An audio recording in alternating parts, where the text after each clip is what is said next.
It took only 180 seconds. 180 seconds that would echo through history. J.D. Vance's voice rose above the noise of the Capitol chamber, cutting through decades of political posturing.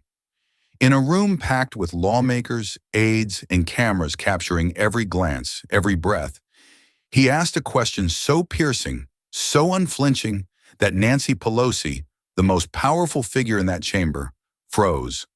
Frozen not by fear, but by the weight of truth. The nation held its breath. Newsrooms fell silent. Families across America watched, wondering, could a single question shift the course of our country's future? What you're about to hear is a dramatized retelling of that unforgettable moment, a fictionalized account inspired by real figures and real debates that continue to shape our nation. While this story is imagined, the emotions it stirs, the struggles it reflects, and the questions it raises are deeply, undeniably real, because at the heart of it lies something no fiction can invent: the hope, fear, and courage of a people longing for answers. So let's step inside that chamber together. Let's feel the tension, and let's ask ourselves, when the question is asked, will we be ready to answer it? Join us, because what happened in those 180 seconds still asks a question of us all.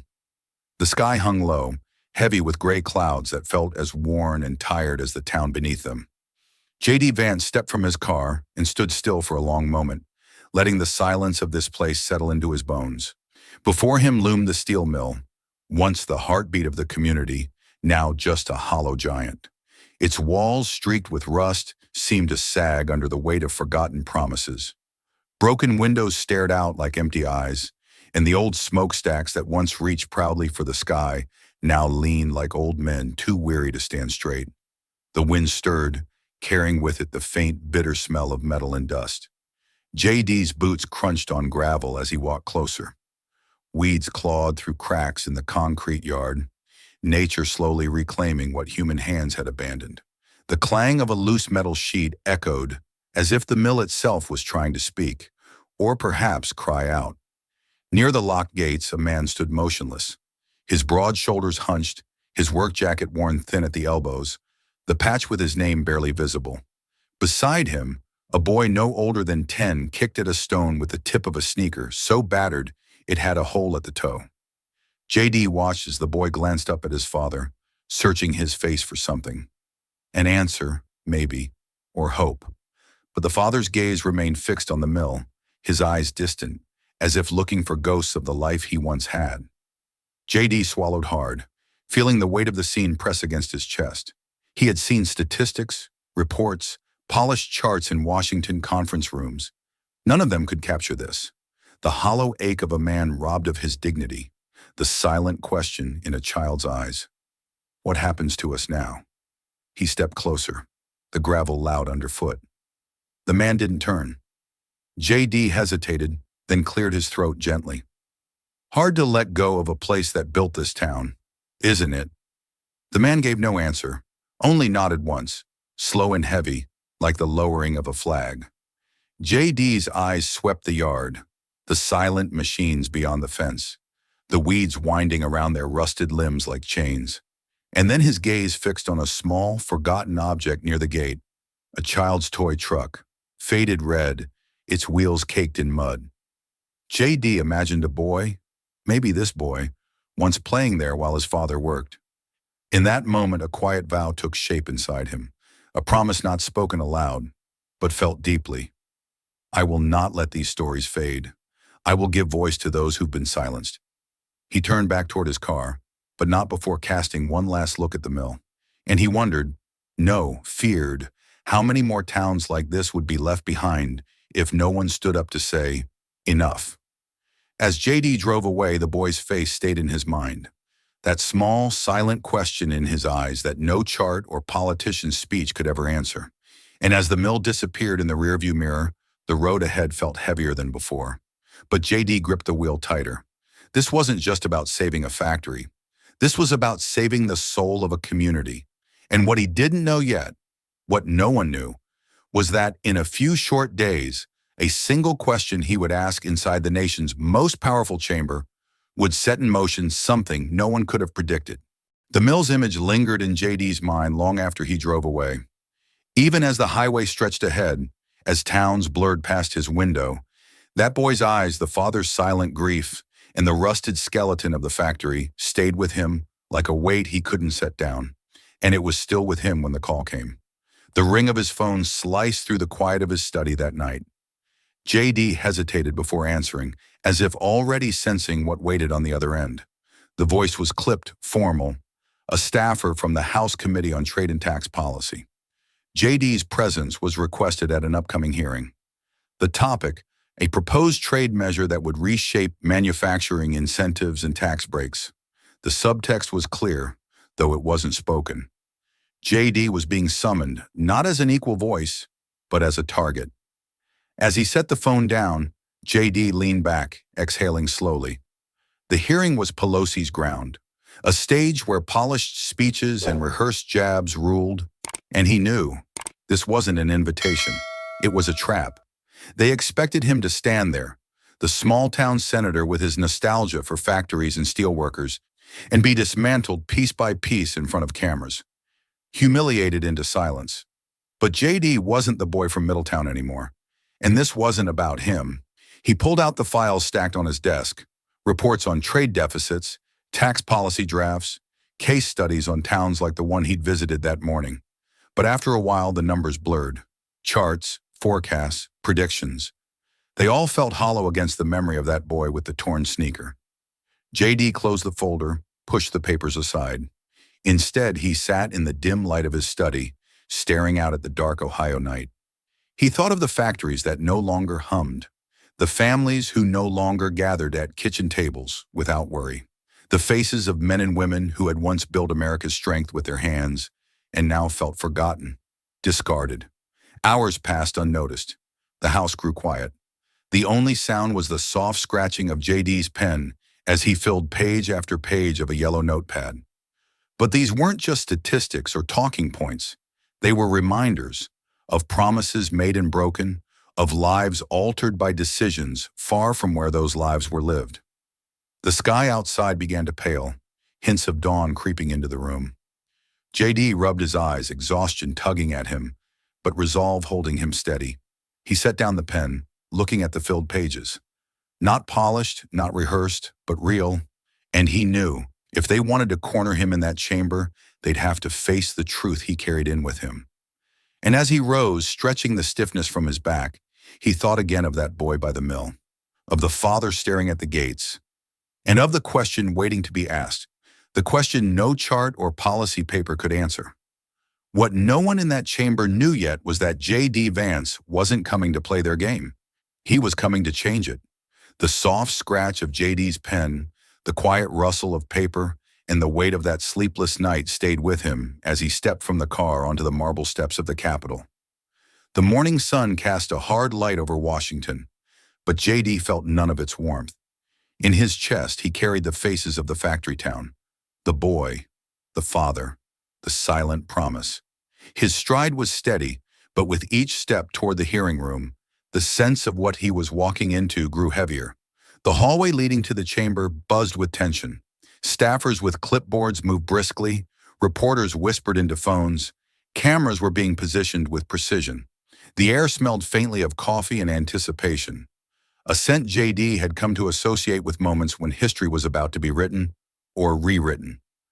As he approached the door, an aide glanced at him, expression neutral but eyes curious, as if wondering how long this small-town senator would last under the Capitol's lights. Inside, the hearing room was already filling. The gallery was packed, not just with journalists and policy wonks, but with faces JD recognized. Union leaders, advocates, lobbyists, and a scattering of ordinary citizens who had come to see the clash. The television cameras, stationed at every angle, glinted under the bright lights. The hum of quiet conversation filled the space, a low murmur of expectation, like the hush before a storm. And at the head of it all sat Nancy Pelosi. She looked every bit the part, composed, assured, the embodiment of experience and power. Her tailored suit sharp, her expression one of polite patience tinged with certainty. This was her arena. The chamber was as familiar to her as her own home, and in this space, JD was the outsider, A man carrying the weight of forgotten towns into a place built for polished debates and rehearsed lines. JD took his seat at the witness table. The leather chair felt too large, the wood of the table too polished, as if to remind him he didn't belong here. He glanced briefly at the notes he'd written in the quiet hours of dawn, then set them aside. Today wouldn't be about papers. It would be about something no statistic could measure. The gavel fell, and the murmur died. Pelosi leaned slightly forward, her tone gracious but edged with steel. "Senator Vance," she began, the formality of his title delivered with a hint of amusement, "we appreciate your passion for these issues. But let's not romanticize the past. America moves forward, not backward, and clinging to outdated industries only holds us all back." There it was, the first strike, delivered with precision, the opening move in the game JD had known was coming. The camera swung toward him, eager to capture the underdog's reaction. In that instant, JD felt the eyes of the factory workers, the boy at the mill, the silent father, all of them sitting invisibly beside him, waiting to see what he would do. He drew a slow breath, steadying the tremor that threatened at the edge of his voice. His reply would come, but not yet. For now he let the moment hang, let the room absorb the weight of her dismissal. Because JD Vance hadn't come to play the part of the cornered man. He had come to change the terms of the fight. And what no one in that room realized yet was that this wasn't a man clinging to the past. This was a man carrying the future on his back. The chamber held its breath in the lingering echo of Pelosi's opening strike. JD felt the weight of every eye, every lens pointed at him, the room waiting to see whether he would crumble or rise. But before he could speak, before his reply could take shape, Pelosi's voice rang out again, firm and sure, as she shifted from rhetoric to the weapons she had brought to the fight. With a practiced gesture, she signaled to an aide, and the first chart appeared on the screen behind her. Bright, polished graphics, GDP lines rising like hopeful sunrises, bar graphs of trade figures stretching ever higher, colors chosen to soothe and impress. The numbers were clear, the images clean and undeniable. "This," Pelosi said, her voice clipped, measured, but carrying the certainty of someone who had given this speech 100 times, "is the future, Senator Vance." She turned not fully to him, but just enough that the cameras would catch her profile. The stateswoman, the pragmatist, the defender of progress. The next slide replaced the first. Export figures, job creation numbers in emerging sectors. Foreign partnerships signed and sealed. "We are not here," she continued, "to mourn the passing of industries that no longer serve our people. We are here to build what comes next. And clinging to the past, clinging to nostalgia, helps no one." The chamber murmured its approval, polite and restrained, but real. JD felt it, like a rising tide pressing against him. He watched the screens, watched the lines and bars that painted a picture of success. But all he could see was the empty mill yard, the boy with the torn sneaker, the father with nothing left to hope for, his fists clenched under the table, knuckles white. He kept his face still, knowing the cameras were watching, searching for any flicker of doubt, any sign of weakness. His mind raced through the arguments he had prepared, but they felt small against the weight of polished data and practiced words.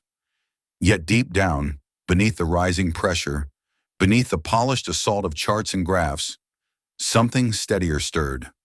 The truth he carried from that factory town. The truth no slide could erase. Pelosi continued, her tone sharpening like a blade as she spoke of global competitiveness, of innovation, of leading the world into a new age of prosperity. "This is not about sentiment," she said, her voice rising, the room leaning in. "It is about strength. It is about vision. Senator Vance, we must move forward. Will you join us, or will you stay chained to a past that no longer exists?" The question hung in the air, a challenge wrapped in civility.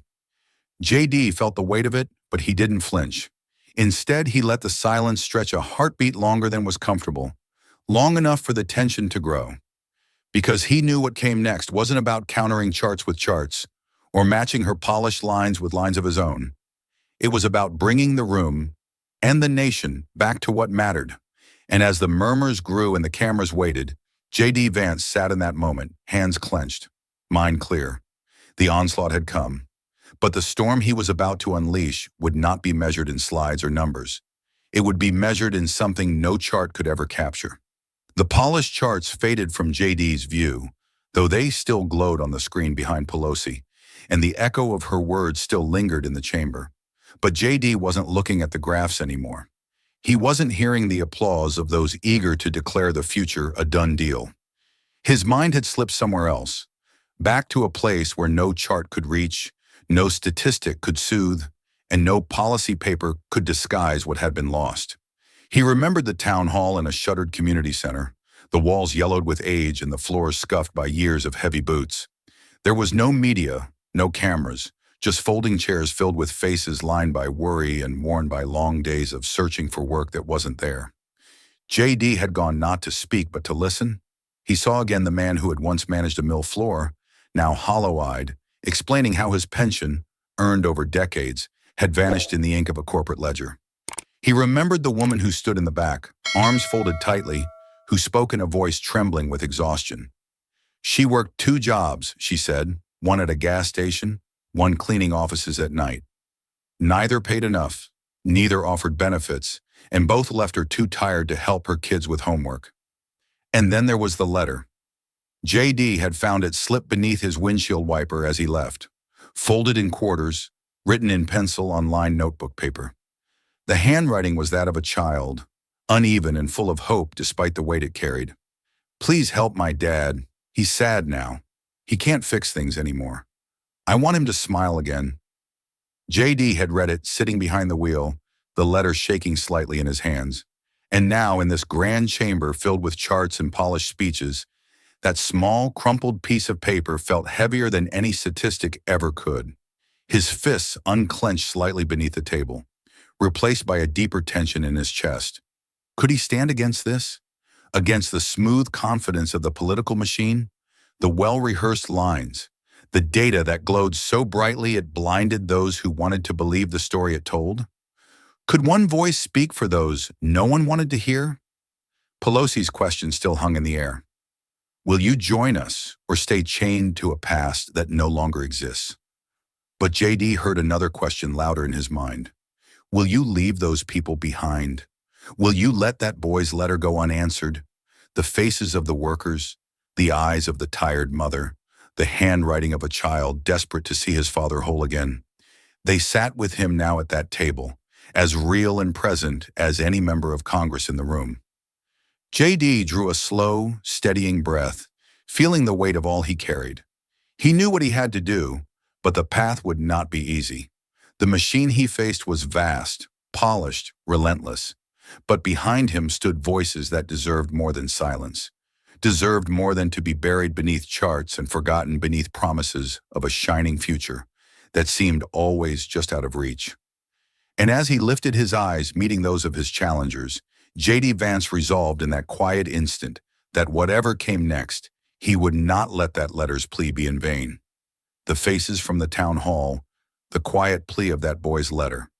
They stayed with JD as real and solid as the polished wood beneath his hands. But as the weight of that memory braced him, the chamber shifted. Pelosi's words had been the opening volley. Now the allies she had gathered moved in, their voices rising like a tide, swift and relentless. What began as measured disagreement became sharper, harsher, designed not to debate but to dismantle. One by one, members of the committee added their voices to the chorus. Some cloaked their attacks in policy language, masking the barbs beneath words like pragmatism and progress. Others abandoned the pretense entirely. Senator Vance, one drawled, your sentimentality is touching, but we're here to solve real problems, not to indulge nostalgia. Laughter rippled through parts of the room, soft but pointed, meant to wound. JD kept his eyes steady, his hands folded before him now, hiding the tremor that ran through his fingers. He felt the weight of their scorn, the smirk of a representative leaning back in his chair, the satisfied glances shared between those who believed the show was over before it had truly begun. The interruptions came faster. JD had tried to begin a reply, but each attempt met with a new voice talking over him, cutting his words short, drowning him beneath layers of polished rebuttal. Outside the chamber, in the media booths where commentators watched the feed, The verdict had already begun to form. A whisper here, a murmur there. JD's finished. The underdog had stepped into the lion's den, and the lions had closed in. JD heard it all. The ridicule, the dismissal. The verdict passed before he'd spoken his piece, but he did not look away. His silence was not defeat. His silence was preparation, because beneath the stillness of his gaze, his mind worked with clarity sharpened by purpose. He did not have their polished charts or their rehearsed sound bites. What he carried was heavier, harder to wield, but truer than any number they could project on a screen. His eyes, dark with the weight of everything he'd seen and everything he stood for, swept the room. He saw not just the faces of his opponents, but beyond them, the invisible faces of those he carried with him. The man who had lost his pension, the mother working 2 jobs, the boy who only wanted his father to smile again. They were with him now, sitting in those chairs, watching, waiting. And for the first time, the interruptions began to falter, just slightly, as if those attacking him sensed that something in his silence was not surrender, but resolve. The cameras zoomed closer, eager to catch that flicker of tension. The moment stretched, the chamber poised between mockery and what came next. JD did not speak yet. He let them have their moment, let their laughter echo a second longer than they'd intended. Because when his words came, he knew they would not be drowned out. They would not be measured in volume or applause, but in the truth they carried. And deep within, beneath the noise, J.D. Vance's eyes burned, not with anger at their attacks, but with the fire of a man who had made his choice. He would stand, he would speak, and he would not let them forget what they were trying so hard to silence. The chamber seemed to pulse with its own rhythm, a steady drumbeat of scorn, a chorus of interruptions that rose and fell in waves. J.D. sat at the center of it all, unmoving, letting their voices clash and ring out, letting the tide of mockery crest. But as the echoes of laughter began to fade, Pelosi leaned forward once more, seizing the moment when the room had nearly spent its fury but not its appetite for more. Her voice, calm but cutting, filled the space. "Senator Vance, let's stop clinging to dead industries. Let's stop dressing up decline as dignity. America moves forward, and those who refuse to move with it risk being left behind, dragging others down in the process." Her words, so measured, so polished, struck harder than the jeers. They were delivered not with rage, but with the quiet confidence of someone who believed the argument already won. The chamber responded as if on cue. Jeers rose again, louder this time, emboldened by Pelosi's lead. From one side came mocking applause. From another, the sharp call of, "Hear, hear!" The room, once restrained by the formalities of the hearing, now roared like a coliseum thirsty for spectacle. J.D. felt the pressure build, thick as smoke. He could see it in the faces around him, the smirks of those who believed they were witnessing a rout, the satisfied nods of those who thought they had buried him beneath polished numbers and biting words. The sound pressed in, filling his ears, beating against his ribs. For a heartbeat, he stayed seated, letting it wash over him, letting the chamber reveal itself for what it was. A place where the loudest voice often drowned the truest one. And then, slowly, J.D. rose, his hands steadied on the edge of the table, his legs stiff from the tension that had coiled in them. The jeers did not cease. If anything, they surged anew at the sight of him standing, as if daring to meet their noise with presence alone was itself an act of defiance. His heart hammered, not from fear of their scorn, but from the weight of what he was about to do. He drew a breath, the kind meant to steady not just voice but soul. His words, when they came, trembled at the edges, not with weakness, but with the force of everything that burned within him. The faces of the workers, the letter from the boy, the silent, watching eyes of those this chamber had long forgotten. "Madam Speaker," he began, his voice low at first, the jeers still echoing, "I do not stand here to defend nostalgia. I do not rise for the sake of sentiment. I rise for the sake of those whose work built this nation and whose hopes are being buried beneath words like these." The room did not fall silent, not yet, but the note in his voice, raw, unpolished but true, cut through the noise just enough to catch in the ears of those listening. He felt it, the slight shift, The brief pause as those gathered realized this was not going to be another soundbite, another polished exchange. This was something else. JD's hands unclenched at his sides, his eyes steady now, voice gaining strength with each word. The chamber was hostile, the walls closing in, but JD Vance stood, no longer the cornered man, but the man who had chosen to meet the storm head-on. The chamber's hostility still hung thick in the air, the energy crackling from the clash of voices and jeers that had tried to drown JD out. Yet as he stood tall, voice no longer trembling but firm with purpose, something began to shift. The room, so eager to dominate with noise, now seemed to sense that a different kind of moment was taking shape. JD's eyes scanned the faces before him, not with defiance but with resolve. And then he spoke again, quieter now, but with a clarity that cut through what noise remained. "I ask for 3 minutes," JD said, his voice steady, each word deliberate. "Without interruption, just 3 minutes. Then you can say whatever you like." There was no bravado in his tone, no pleading either, just a simple request, offered like a challenge to the chamber's sense of fairness, its dignity, if it still had any to claim. The words hung in the space, unexpected in their calm, and for a beat the room seemed unsure what to do. The jeers faltered. The partisan smirks hesitated. It was as if the storm had suddenly stilled, the eye passing over, leaving a fragile, tense quiet in its wake. The cameras, always hungry for spectacle, sensed the shift too. Lenses whirred and refocused, zooming in to catch every flicker of expression. JD's face set with quiet fire, Pelosi's brows lifting just slightly in measured curiosity, as if even she, seasoned as she was, recognized that something unscripted was about to unfold. JD's gaze locked with hers across the space, and the noise that had filled the chamber only moments before seemed impossibly distant. In that look, unbroken, unblinking, was not confrontation but a promise. "You will hear me." For all her experience, all her power, Pelosi could not break that gaze, and for a fleeting instant, the roles seemed to shift. The chairman of the committee, caught between protocol and the undeniable pull of the moment, gave a small nod. 3 minutes, Senator Vance," he said, his voice low but carrying just enough authority to settle the room. A rare stillness fell, fragile as glass. JD could hear his own heartbeat, feel the weight of eyes, those in the room, those behind the cameras, those watching across the nation. And still, he did not rush. The power of this pause was as real as anything he could say. He let it fill the space, let it remind the chamber that noise did not equal strength. He drew a breath, not for show, but to center himself on what mattered. His mind did not race through statistics or counterpoints.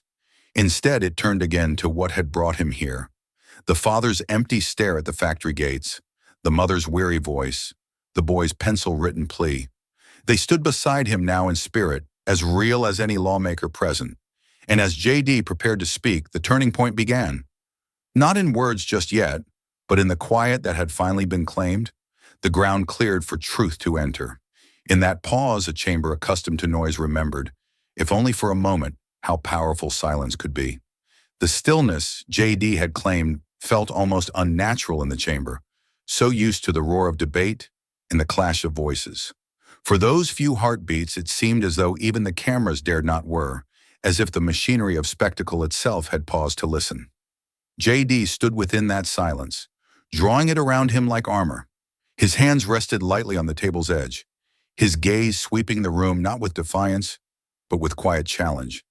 And then, in a voice low but carrying, he asked the question that would change everything. "Can you," he began, eyes locking once more with Pelosi's, his words steady, each syllable deliberate, "look 10,000 workers in the eye and tell them their sacrifice was worth a GDP line on a chart?" The effect was immediate, as if the air had been sucked from the room. A gasp rose from the gallery, not loud but collective, the sound of an audience caught off guard, stripped of its certainty. Lawmakers shifted uneasily in their seats. The polished confidence that had filled the space only moments before faltered, if only slightly, as the rawness of the question settled in.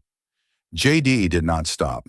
His hands moved to the small remote he had carried unnoticed until now, and with a press of his thumb, the screen that had moments ago glowed with charts of growth and progress flickered and changed. The image that appeared was stark, jarring in its simplicity. A photograph of the factory he had visited, the ghost town mill with its rusted skeleton of machines, the weeds breaking through concrete, the broken windows like empty eyes. No numbers, no graphs, no colored bars, just a single, frozen image of loss. This, JD continued, his voice gaining strength now, is what your charts don't show. This is what those lines and bars leave behind when we celebrate growth at any cost. The chamber remained silent, the usual hum of whispered commentary absent, as if no one dared break the spell of the moment. JD's eyes moved from face to face, not to accuse, but to insist that they see what so many preferred to look past. 10,000 men and women, he said, his voice softer now but no less firm, who gave their strength, their years, their faith to this country, and we asked them to believe that their dignity, their livelihoods, their communities were acceptable losses, a necessary price for the future we promise on paper. He let the image linger on the screen, let it speak where words might fail. The photograph needed no caption, no data point to explain its meaning. It was truth laid bare, and no statistic could soften its blow. JD drew a breath, steady and sure, and finished simply. Tell me, Madam Speaker, can you look them in the eye and say it was worth it? For a moment longer, the room held its breath, the weight of the question too heavy for any quick reply. And beneath that quiet, the turning point was clear. This was no longer a hearing about numbers or policies. This was about people, and the cost too many had been forced to bear in silence. The weight of JD's questions still pressed on the chamber like a heavy fog. No reply came from Pelosi, no quick retort or polished defense. For the first time in the hearing, words seemed to have abandoned the most powerful voice in the room. The image on the screen loomed over them all, stark, unpolished, impossible to ignore. The ghost town factory with its crumbling facade, its broken windows, and its rusted machines stood as silent witness, speaking louder than any chart ever could. JD let the silence stretch, let the picture do what numbers never could. Forced the room to see, he raised his hand slightly, pointing not to the factory itself now, but to a corner of the image most hadn't noticed at first glance. His voice, steady, filled the chamber once more. Look there, he said quietly, behind the fence, in the shadow of the mill. The cameras, following his gesture, focused in as the image zoomed closer. That swing, JD continued, his tone gentle but unyielding, once belonged to a boy who played there while his father worked inside. Now it hangs broken. The yard is empty, and that house you see just beyond the lot, boarded up, abandoned, like so many others on that street.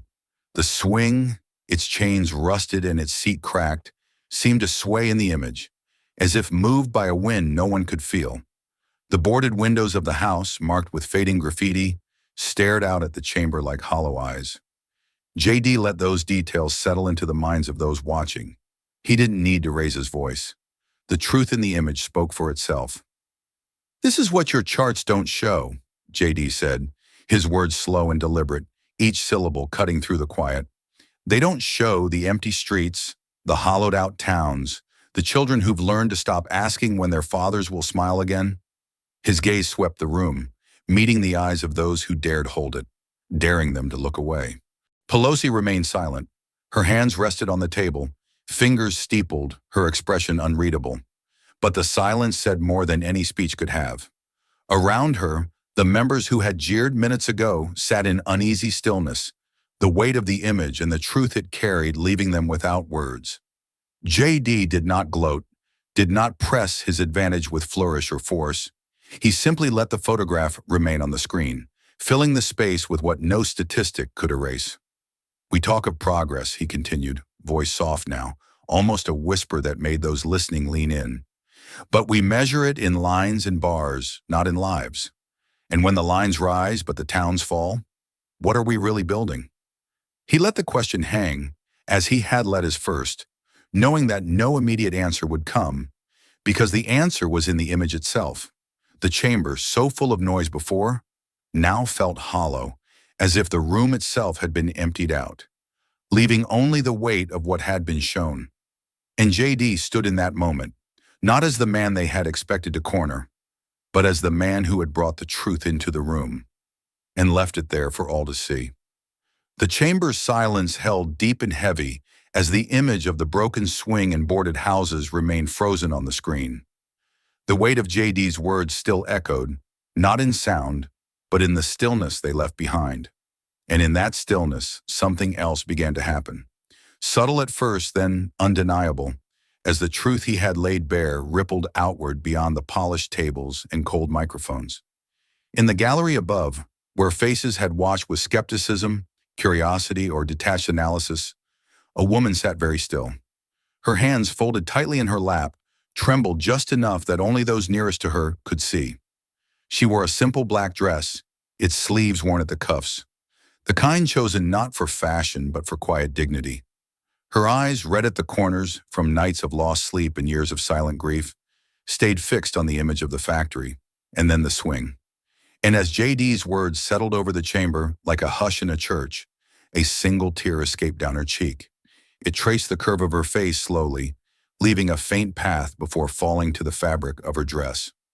She made no move to wipe it away. The tear did not speak of weakness, it spoke of memory, of loss that no chart could measure, no policy could undo.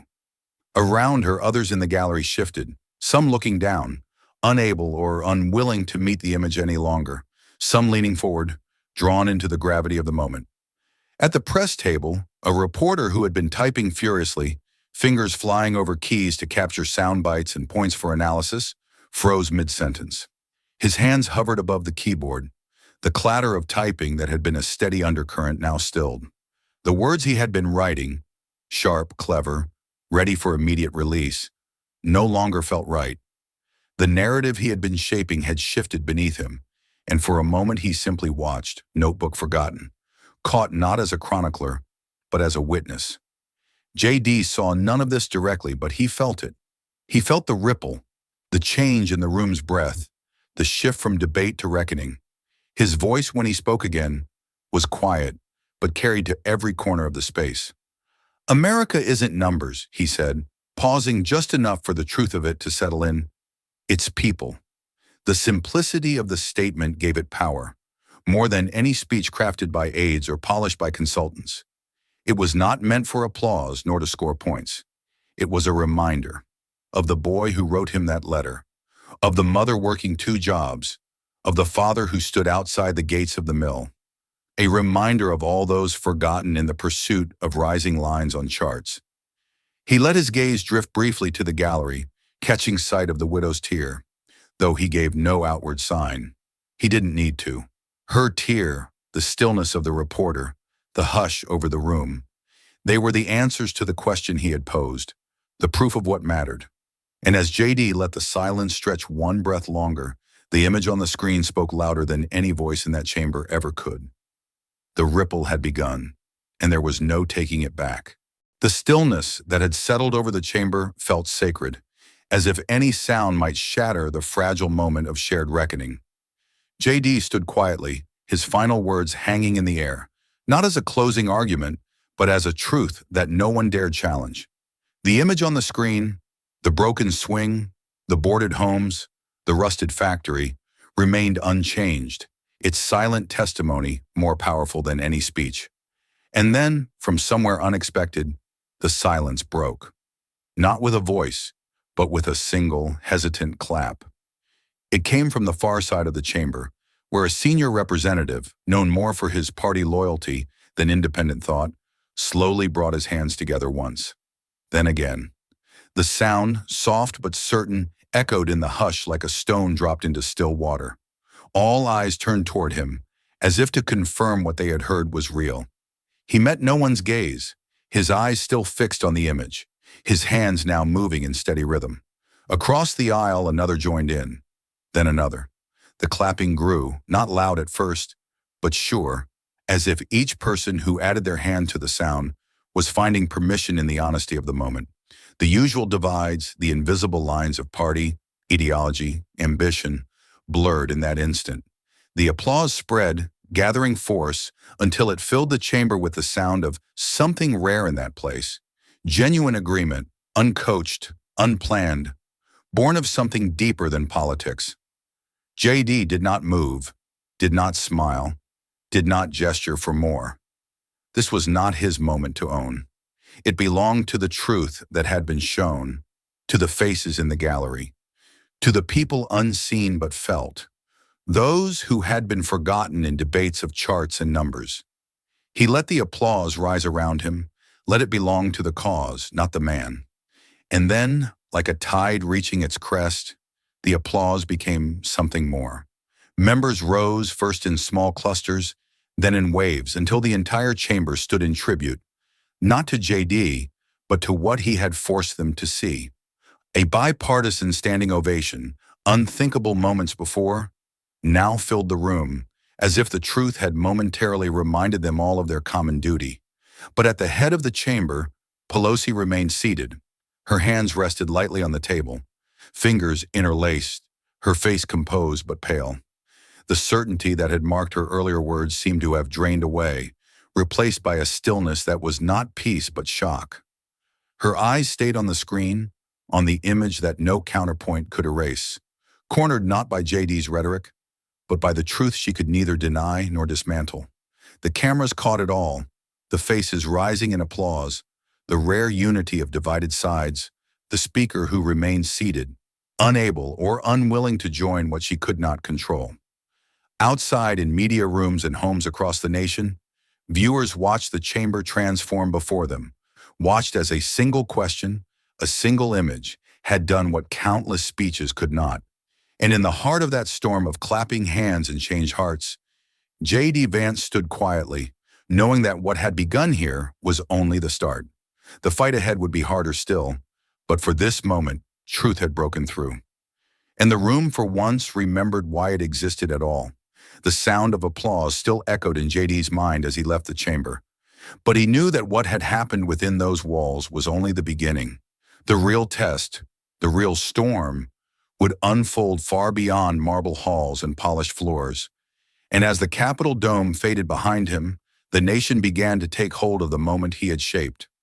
The ripple that started in that room now spread with the force of a tidal wave, reaching living rooms, offices, factories, and front porches across America before JD had even left the city. News networks, quick to seize the gravity of what had unfolded, ran the footage on endless loop. 3 minutes that moved America, read the banner that ran beneath JD's face on one channel, the clip of his question playing again and again. His voice steady, the image of the broken swing, the boarded houses filling screens from coast to coast. Commentators who only hours earlier had predicted his downfall now spoke with tones of wonder, or grudging respect, or careful calculation as they tried to understand what had just taken place. On one station, a host declared, "This wasn't politics as usual. This was something else entirely, a line drawn in the sand." In Ohio, in the heart of towns JD had carried with him into that chamber, families gathered around televisions, laptops, and phones, watching with breath held tight in their chests. In small homes with peeling paint, in apartments with rent overdue, in trailers parked at the edges of forgotten roads, people watched the moment replay. And as JD's voice filled those rooms, as the image of the factory appeared on their screens, tears fell, not of sorrow alone, but of recognition. A mother wiped her eyes with the corner of her sleeve as her teenage son reached out, placing a hand on hers, neither needing to speak. An old mill worker sat forward in his chair, hands trembling slightly, whispering to no one. Someone finally said it. In one home, a grandfather who had worked the blast furnaces until they shuddered, leaned on his cane, nodding slowly as if JD's words had been meant for him alone. But not all the ripples were of praise. Social media, that great engine of division and devotion alike, erupted in a storm of voices. On one side, hashtags rose. Hashtag Vance spoke truth. Hashtag 3 minutes for America. Hashtag dignity over data. Posts praised his courage, his clarity, his refusal to bow before the polished machinery of politics. Clips of his speech were shared with captions like, "Watch this and try not to feel something."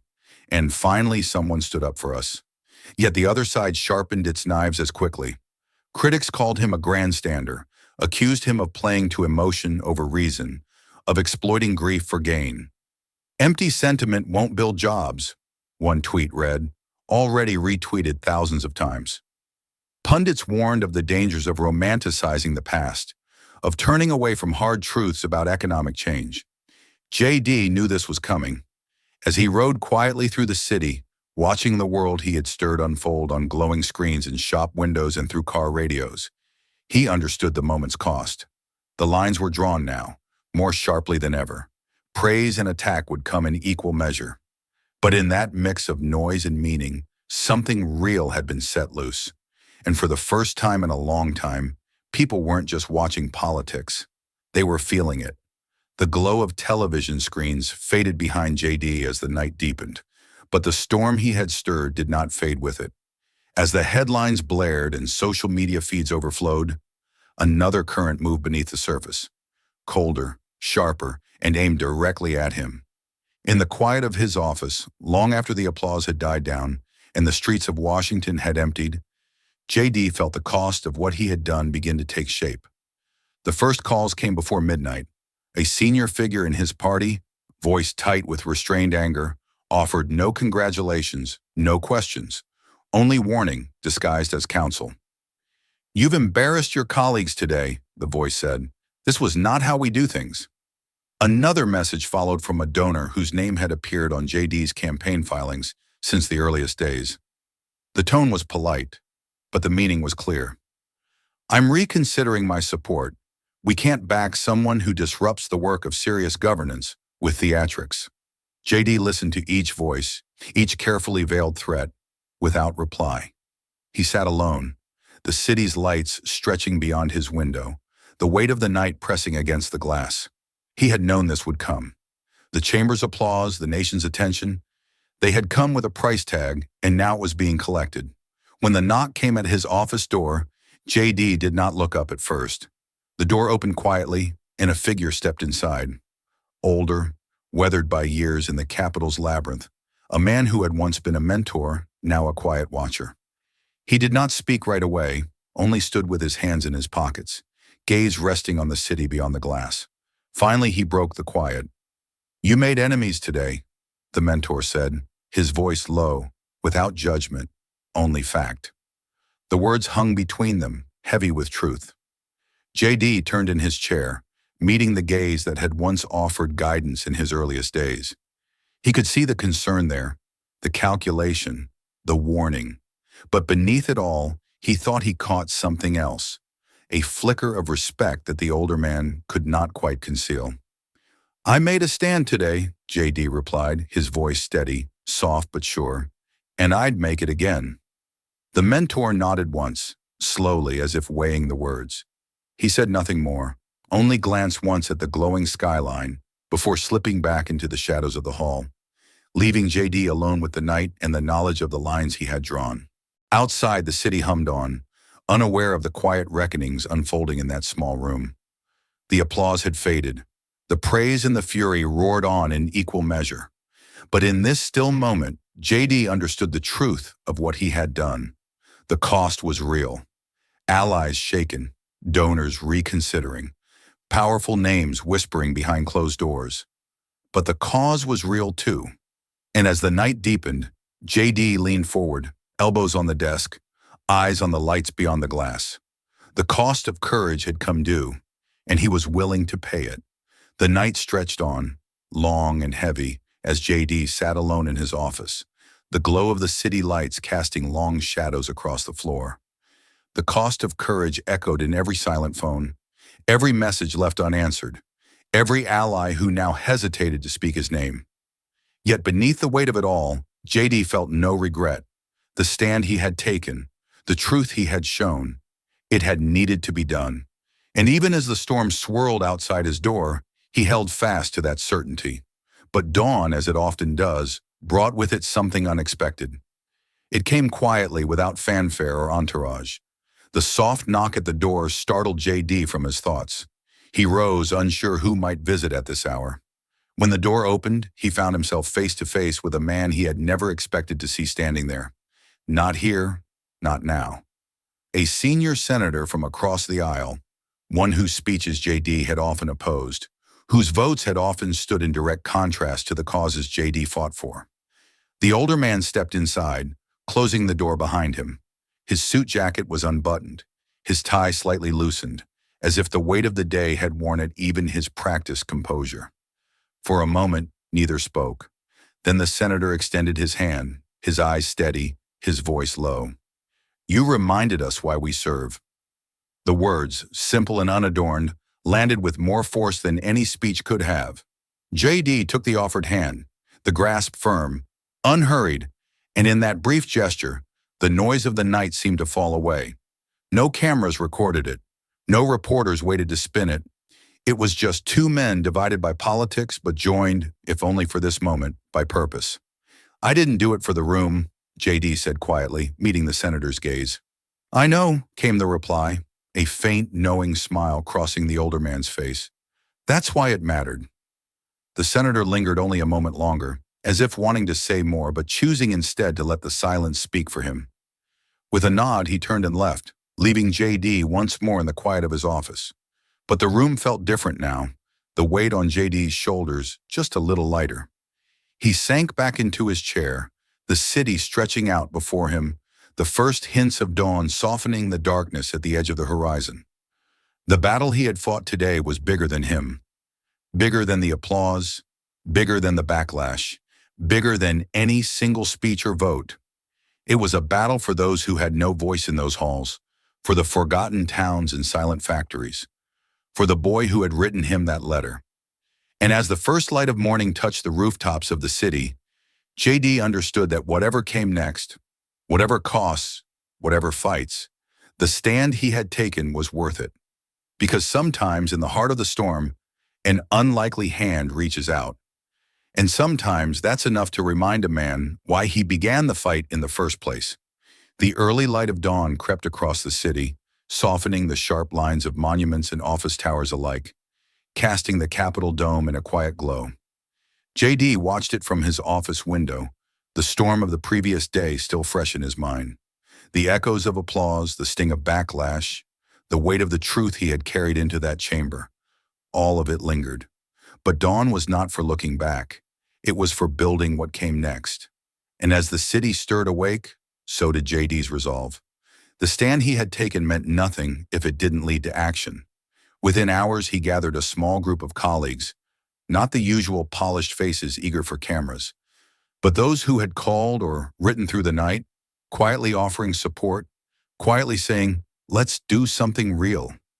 They met in a room far from the grand chambers, a space without marble or murals, just worn tables scattered with coffee cups, yellow pads, and open laptops. Here the work began. JD spoke first, his voice measured but firm, setting the tone. "We all saw what that chamber became yesterday. We all saw what it forgot. This is our chance to remember and to act." The applause was a moment. The bill will be the legacy. And so they began, not with speeches, but with pen on paper, line by line, word by word. They called it the American Dignity Act, a name chosen not for flair, but for what it was meant to protect. Its heart was simple, that no worker's worth would be measured by a graph alone, that no community would be written off in the name of abstract progress. They debated and shaped provisions that aimed for more than sound bites. Fair trade measures to ensure that imported goods would not undercut American labor without accountability. Stronger worker protections, safeguarding pensions, health care, and workplace safety. Promises so often made and so often broken. Tax incentives crafted not for the benefit of multinational corporations with no ties to place, but for local factories that hired locally, produced locally, and strengthened the communities where they stood. The hours passed unnoticed, the sun climbing high, casting light across draft after draft as clauses were added, refined, fought over, and agreed upon. JD listened more than he spoke, knowing that the power of the bill would come from the collective will in that room, not from any one voice. But when he did speak, his words kept the mission clear. This isn't about symbolism, he reminded them quietly. It's about change, real measurable change that reaches those who need it most. The room hummed with the quiet intensity of work that mattered, the kind that didn't need cameras to justify itself. And as the first complete draft took shape, passed hand to hand, marked with notes and questions, JD felt something shift. Not in the city beyond the window, not yet, but within the walls of that small room. The stand he had taken was no longer just words. It was becoming action, brick by brick, clause by clause, the foundation for something that might just endure the storm to come. Outside, the city moved on. The headlines shifted, the noise resumed. But inside that room, JD and his allies built something stronger than noise. They built the beginning of change. The draft of the American Dignity Act lay on JD's desk, its pages marked with notes, signatures, and promises still waiting to be kept. But JD knew that legislation, no matter how carefully written, meant little until it touched the places that needed it most. And so, before the bill saw its first vote, before the debates and amendments and political theater began, he returned to where it had all started. He returned to the factory town that had haunted his thoughts, fueled his stand, and now stood on the edge of something new. The drive-in felt different this time. Where the roads had once seemed heavy with silence, there was now the faint hum of trucks, the distant clatter of tools.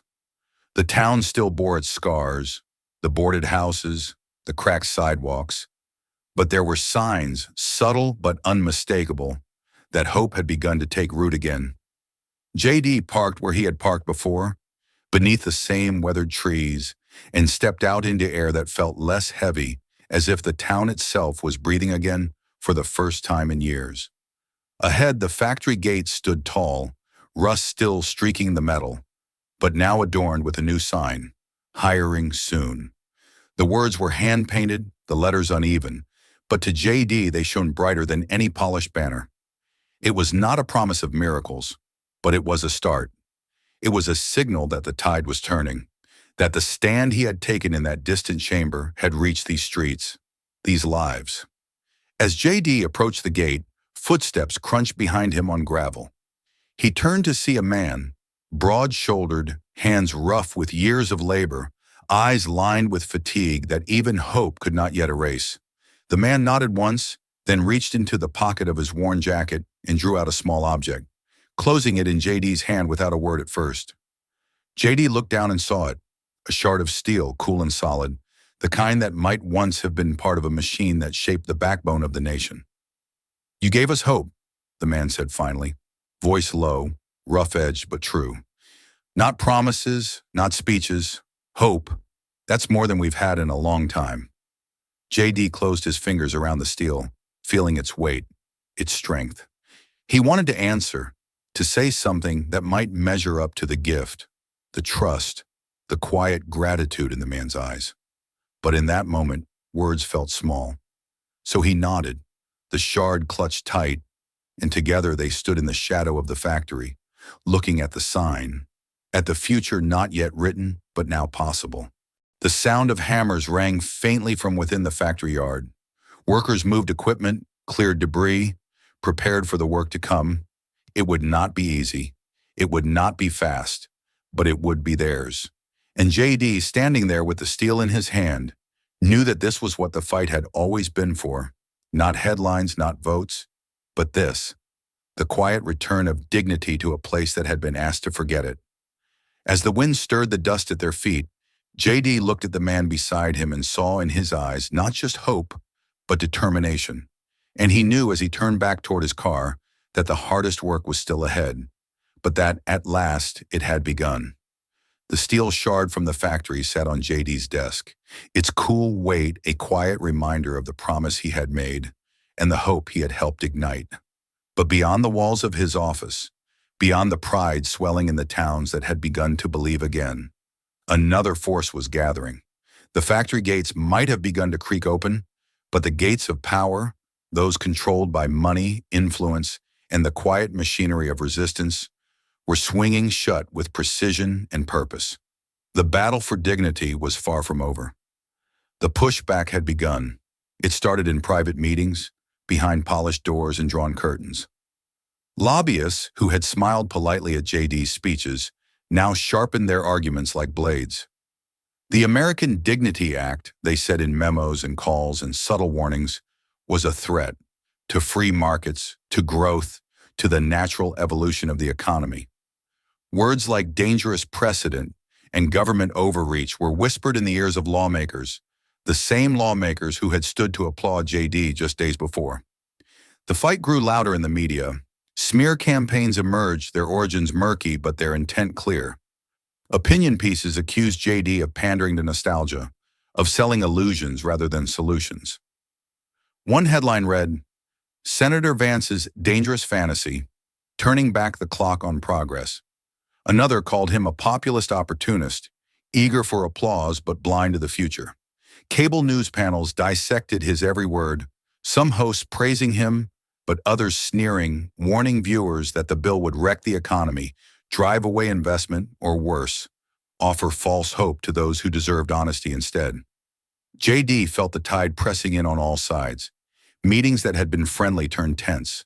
Some colleagues grew distant, their enthusiasm cooled by pressure from donors, by phone calls from party power brokers, by editorials that questioned JD's motives and mocked his stand. Even on the Senate floor, the conversations changed. Once warm, now measured, guarded. But through the storm, something else began to arrive. Each morning, his staff brought in stacks of envelopes, handwritten letters, cards, even drawings from children. The words inside were simple, heartfelt, and more powerful than any polished speech. "Thank you for seeing us. Don't stop. You reminded my dad of what it felt like to matter. We believe again." Some came from the factory town he had visited, some from places he'd never been. Small towns in states far from his own, voices from across the country that had seen in his stand a glimmer of what politics was meant to be. JD read them late at night when the noise of the day had faded, when the attacks felt heaviest. And as he read, the steel shard in his hand, he found his resolve renewed. The lobbyists had their memos, their donors, their pressure. But JD had something they could never buy or silence, the faith of those who needed him to keep going. And in that quiet, with the city's lights flickering beyond his window, JD made another vow. The harder they pushed, the harder he would fight. Because the cost of courage might rise, but so too would the strength of those who believed in what it could build. The steel shard remained in JD's pocket as he stepped onto the Senate floor that morning, its weight grounding him, reminding him of the promise that had led him here. The chamber was full, the tension thick enough to feel in the air. For weeks, the American Dignity Act had been dissected, debated, attacked, and defended. Lobbyists had fought it. Commentators had mocked it. Power brokers had tried to quietly bury it. But through it all, the letters kept coming. The faces of those JD carried in his heart, the father at the factory gates, the boy with the letter, the mother with 2 jobs. They stood with him now, unseen but present. The vote began. The clerk's voice echoed in the chamber, calling each name, recording each decision. For what felt like an eternity, JD listened as voices answered, "Aye, nay, aye, nay." His heart beat in time with the tally. Every vote a stone placed on the scale of history. He watched faces, some familiar, some surprising, as they cast their choices. Allies he'd counted on, doubters he'd feared. And then the final count. The chamber stilled as the numbers were announced. The bill had passed. Against the odds, with support that crossed lines too often drawn in stone, the American Dignity Act had become law. For a moment, no one spoke. The gravity of what they had done settled over them all. The realization that something true had broken through the noise, that hope had carved a path where cynicism once stood. JD exhaled, the breath he hadn't realized he'd been holding easing from his chest. Applause rose, not thunderous, not wild, but steady, sincere, from both sides of the aisle. The kind of applause that meant more because it wasn't for show. He rose slowly, looking across the chamber, and when he spoke, his voice was clear, steady, without pride, without boast. "We didn't just pass a law today," JD said, his gaze sweeping the room. "We started a movement that says dignity matters, that says the worth of our people isn't found on a chart or in a report. It's found in the work they do, the communities they build, the lives they lead." Outside, the news would spread. Headlines would capture the moment. But in here, for this moment, the chamber remembered its purpose. And as JD left the floor, the steel shard still warm in his hand, he knew the work was only beginning. But the standard had been set. The applause from the Senate floor still echoed in headlines and homes. But far from the marble halls of power, JD's words found new life in a quieter, humbler place. In a small classroom in a public school, its walls lined with faded maps, history posters curling at the edges, a civics teacher dimmed the lights and pressed play. The grainy video flickered to life on the old projector, JD's voice filling the room. The students, some slouched, some attentive, watched as the moment replayed. The chamber's silence, the image of the factory, the simple, piercing truth that had moved a nation.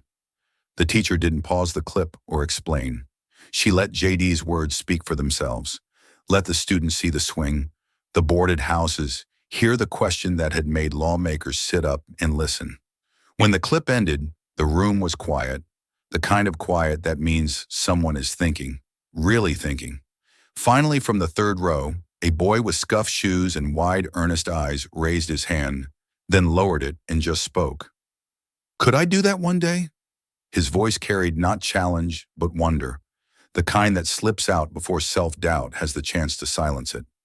The teacher, who had seen generations of students ask and answer questions without really hearing themselves, smiled, not the quick, polite smile of someone with a lesson plan to follow, but the warm, steady smile of someone seeing a spark catch. "Anyone can," she said, her voice gentle but sure, "if they have the courage." Her words settled over the class, soft but powerful, as real as any fact in their textbooks. The boy nodded slowly, his gaze drifting back to the frozen image on the screen. JD standing tall, the factory behind him, the chamber listening. And in that image, in that moment, he saw not just a senator, not just a law passed, but the possibility of what one voice, one stand could mean. And as the bell rang, and the students gathered their books and papers, that possibility walked out with them, quiet but alive, ready to grow wherever courage took root. The classroom bell's echo still seemed to hum in JD's thoughts as he stepped into the pale light of dawn. The city was quiet now. The noise of debate, applause, and backlash faded into the background, replaced by the simple sound of his own footsteps on the worn stone path. The air was cool, the kind that carried promise and memory in equal measure. In his pocket, his fingers closed around the steel shard. Its weight familiar now, a reminder of all that had been fought for and all that was still to come. JD walked without hurry, letting the stillness settle into him, letting the early breeze carry the scent of the city waking. The Capitol dome rose behind him, grand and unmoved, but ahead the flag rippled in the wind, its edges catching the first blush of sunlight. JD paused there, watching as the fabric danced softly against the sky's growing light. He thought of the chamber where it had begun, of the faces in the gallery, the letters from families, the boy who dared to ask, "Could I do that one day?" He thought of the votes cast, the hands shaken, the enemies made, the allies found. And in that quiet, JD understood that the law, the moment, the movement, none of it was his alone. It belonged to the countless hands that had built the nation, to the voices that had been silenced too long, to the hope that refused to die. His last thought as he faced the rising sun was simple, but steady, like the steel in his hand. Nations aren't saved by noise. They're saved by those who care enough to fight. And as the light spilled over the rooftops, casting long shadows that faded beneath the promise of morning, JD took a step forward. Not toward victory, not toward rest, but toward whatever came next. Ready, willing, and unafraid. Thank you for sharing this powerful journey. JD Vance's story reminds us that true leadership isn't measured by applause or headlines, but by the courage to stand for those who are often unseen and unheard. His quiet determination shows that change begins with a single voice willing to speak uncomfortable truths, and that real progress values dignity as much as data. This tale isn't just about one man or one law. It's about what we choose to fight for as a nation. What about you? Do you believe one person's courage can still spark real change today? I'd love to hear your thoughts in the comments. If this story touches you, don't let it stop here. Like, share, and subscribe to JD Stories, where every voice matters and every story echoes far beyond the screen. This story is a fictionalized and dramatized narrative created for educational, inspirational, and storytelling purposes. While it may be inspired by real public events, people, or societal issues, it includes imagined dialogue, reconstructed scenes, and character interpretations meant to highlight broader themes of justice, dignity, and resilience. Any resemblance to actual events or individuals beyond public knowledge is purely coincidental. We do not intend to defame, mislead, or harm, but to invite reflection and meaningful conversation. Thank you for watching JD Stories.